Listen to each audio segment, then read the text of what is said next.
بسم اللہ الرحمن الرحیم۔ شروع کرتا ہوں اللہ تعالیٰ کے نام کے ساتھ جو بڑا مہربان نہایت رحم کرنے والا ہے۔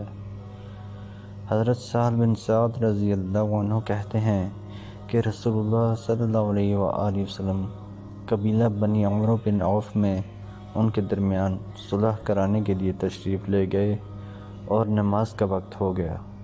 مؤذن نے ابو بکر رضی اللہ عنہ کے پاس آ کر پوچھا، کیا آپ نماز پڑھائیں گے؟ میں تکبیر کہوں؟ ابو بکر رضی اللہ عنہ نے کہا، ہاں تکبیر کہو، میں نماز پڑھاتا ہوں۔ تو ابو بکر رضی اللہ عنہ نماز پڑھانے لگے۔ اتنے میں رسول اللہ صلی اللہ علیہ وآلہ وسلم آ گئے اور لوگ نماز میں تھے۔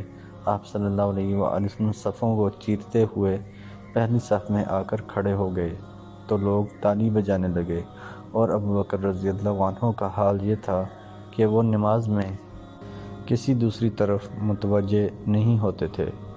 لوگوں نے جب زیادہ تالیاں بجائیں تو وہ متوجہ ہوئے تو رسول اللہ صلی اللہ علیہ وآلہ وسلم پر نگاہ پڑی۔ آپ صلی اللہ علیہ وآلہ وسلم نے ان سے اشارے سے فرمایا، تم اپنی جگہ پر کھڑے رہو۔ تو ابو بکر رضی اللہ عنہ نے اپنے دونوں ہاتھ اٹھا کر اس بات پر جس کا رسول اللہ صلی اللہ علیہ وآلہ وسلم نے انہیں حکم دیا تھا اللہ کا شکر ادا کیا، پھر پیچھے آ کر صف میں کھڑے ہو گئے اور رسول اللہ صلی اللہ علیہ وآلہ وسلم آگے بڑھ گئے۔ پھر جب آپ صلی اللہ علیہ وآلہ وسلم نماز سے فارغ ہوئے تو فرمایا، جب میں نے تمہیں حکم دے دیا تھا تو اپنی جگہ پر قائم رہنے سے تمہیں کس چیز نے روک دیا؟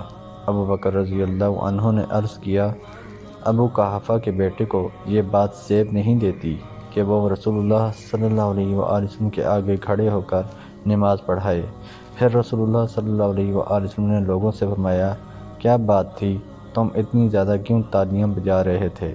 جب کسی کو نماز میں کوئی معاملہ پیش آ جائے تو وہ سبحان اللہ کہے، کیونکہ جب وہ سبحان اللہ کہے گا تو اس کی طرف توجہ کی جائے گی، اور تالی بجانا صرف عورتوں کے لیے ہے۔ ابو داؤد کہتے ہیں یہ فرض نماز کا واقعہ ہے۔ حضرت ابو ذر رضی اللہ عنہ سے روایت ہے کہ نبی اکرم صلی اللہ علیہ وآلہ وسلم نے فرمایا، جب تم میں کوئی نماز کے لیے کھڑا ہوتا ہے تو رحمت اس کا سامنا کرتی ہے، لہذا وہ کنکریوں پر ہاتھ نہ پھیرے۔ ابو مصبح مکرائی کہتے ہیں کہ ہم ابو زہیر نمیری رضی اللہ عنہ کے پاس بیٹھا کرتے تھے۔ وہ صحابی رسول تھے، وہ ہم سے اچھی اچھی حدیثیں بیان کرتے تھے۔ جب ہم میں سے کوئی دعا کرتا تو وہ کہتے، اسے آمین پر ختم کرو، کیونکہ آمین کتاب پر لگی ہوئی مہر کی طرح ہے۔ ابو زہیر نے کہا، میں تمہیں اس کے بارے میں بتاؤں؟ ایک رات ہم رسول اللہ صلی اللہ علیہ وآلہ وسلم کے ساتھ نکلے۔ ہم لوگ ایک شخص کے پاس پہنچے جو نہایت عاجزی کے ساتھ اللہ تعالیٰ سے دعا کر رہا تھا۔ نبی اکرم صلی اللہ علیہ وآلہ وسلم کھڑے ہو کر سننے لگے۔ پھر آپ صلی اللہ علیہ وآلہ وسلم نے فرمایا، اگر اس نے اپنی دعا پر مہر لگا لی تو اس کی دعا قبول ہو گئی۔ اس پر ایک شخص نے پوچھا، کس چیز سے وہ مہر لگائے؟ آپ صلی اللہ علیہ وآلہ وسلم نے فرمایا، آمین سے۔ اگر اس نے آمین سے ختم کیا تو اس کی دعا قبول ہو گئی۔ رسول اللہ صلی اللہ علیہ وآلہ وسلم کا یہ ارشاد سن کر وہ شخص جس نے نبی اکرم صلی اللہ علیہ وآلہ وسلم سے پوچھا تھا اس آدمی کے پاس آیا جو دعا کر رہا تھا اور اس سے کہا، اے فلاں، تم اپنی دعا پر آمین کی مہر لگا لو اور خوش ہو جاؤ۔ محترم دوستو، اللہ تعالیٰ سے دعا ہے اللہ تعالیٰ ہمیں ان حدیث پر عمل کرنے کی توفیق عطا فرمائے۔ اللہ تعالیٰ ہمیں دونوں جہانوں میں کامیابیاں عطا فرمائے، آمین یا رب العالمین۔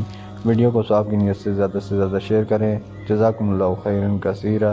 والسلام علیکم ورحمۃ اللہ وبرکاتہ۔